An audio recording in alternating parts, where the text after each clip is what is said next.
నిర్మల్ జిల్లాలో పోలీసులు over action చేస్తున్నారు. బెయిల్ మంజూరైన తర్వాత మళ్లీ కొనతం దిలీప్ ను అదుపులోకి తీసుకునేందుకు పోలీసులు ప్రయత్నిస్తున్నారు. దీంతో బీఆర్ఎస్ లీగల్ టీం సభ్యులు పోలీసులతో వాగ్వాదానికి దిగారు.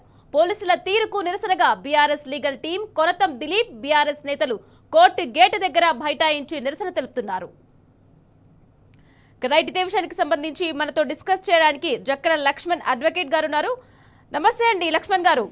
నమస్తే అండి. చెప్పండి లక్ష్మణ్ గారు, బెయిల్ మంజూరైన తర్వాత మళ్ళీ కొనతం దిలీప్ ను పోలీసులు అదుపులోకి తీసుకునేందుకు ప్రయత్నిస్తున్నారు. అసలు దీన్ని ఏ విధంగా చూడొచ్చు అంటారు? యాక్చువల్ క్లియర్ గా మనం చూస్తున్నాం, గత 1.5 year గా అంటే లాను కూడా అంటే పోలీసు వ్యవస్థ ఫాలో కావట్లేదు. అదేవిధంగా కోర్టులు కొంతవరకు మనకు న్యాయం చేస్తున్నప్పటికీ ఇక్కడ బెయిల్ వచ్చిన తర్వాత కూడా డిఫరెంట్ ఎఫ్ఐఆర్స్ బుక్ చేస్తామని చెప్పి మళ్ళీ ఆపడము, ప్రివెంటివ్ అట్లా ఇబ్బంది పెట్టడం అనేది చట్టాన్ని వాళ్ళ పరిధిలోకి వాళ్ళ గ్రిప్ లోకి తీసుకున్నట్టు అనుకుంటున్నారు, కానీ అది వైలేట్ చేస్తున్నారు, వాళ్ళ యాక్ట్ ను వైలేట్ చేస్తున్నారు.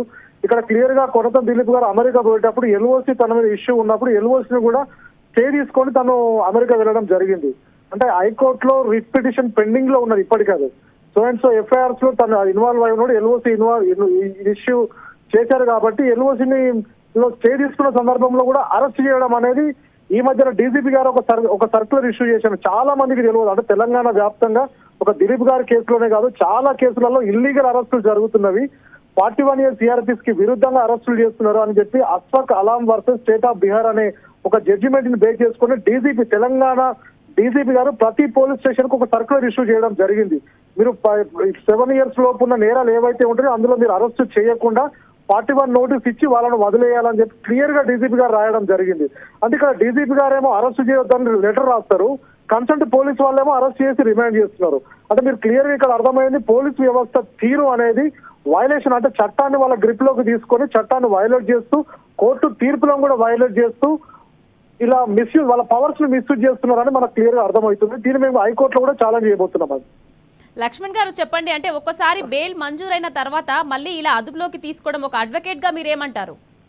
అంటే ఇది జడ్జి ఆల్రెడీ డాకెట్ ఆర్డర్ ఇచ్చిన తర్వాత అందులో అరెస్ట్ చేసే రైట్ కన్సెంట్ పోలీస్ అధికారికి ఎవరికి లేదండి.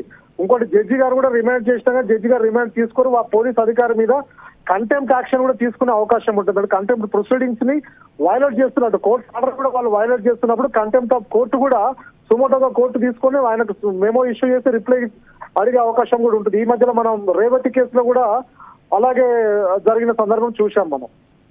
Okay right, thank you Lakshman గారు.